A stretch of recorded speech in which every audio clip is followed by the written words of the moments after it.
আমার নবী জাহান্নামে 6 ধরনের নারীকে দেখেছেন মেরাজের রাতে। আমার নবীজি এসে প্রচন্ড কান্না করেছেন হযরতে ফাতেমাতুজ জাহরার ঘরে।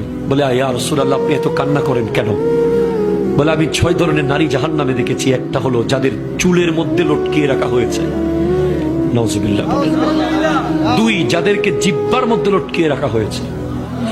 3, যাদেরকে হাত পা বেঁধে সাপ আর বিচ্ছু ছেড়ে দেওয়া হয়েছে।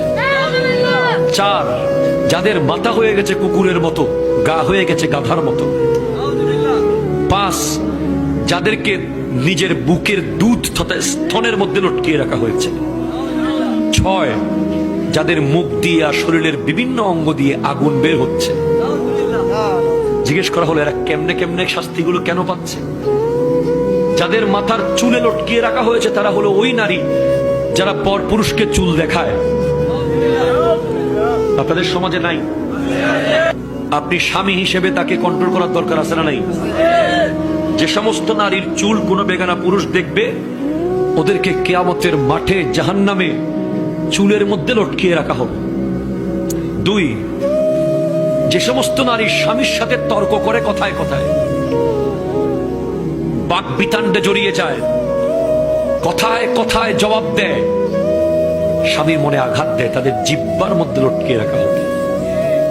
জানিয়ে দেবেন আপনার ওয়াইফকে। যে সমস্ত নারী পরকীয়া সম্পর্কে লিপ্ত এবং বিয়ের আগে বিবাহ বহির্ভূত প্রেমে লিপ্ত, এ সমস্ত নারীদের বুকের দুধের স্তনের মধ্যে প্যারাক মেরে লটকিয়ে রাখা হবে জাহান্নামে, নাউজুবিল্লাহ। 4, যে সমস্ত নারী উপকার করে খোঁটা দেয়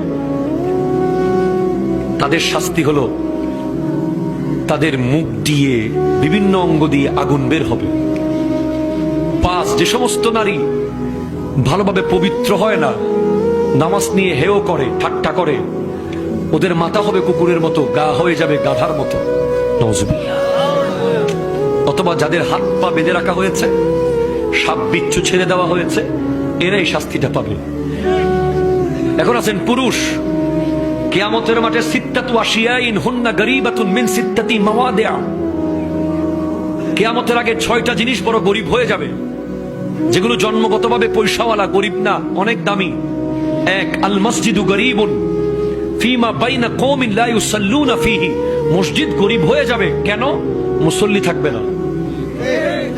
ওয়াল কুরআনু গরীবুন ফি মানজিলি কওমিন লা ইউকরাউনা ফিহি। কোরআন গরিব হয়ে যাবে, ঘরের আলমারিতে কোরআন কেউ পড়ে না।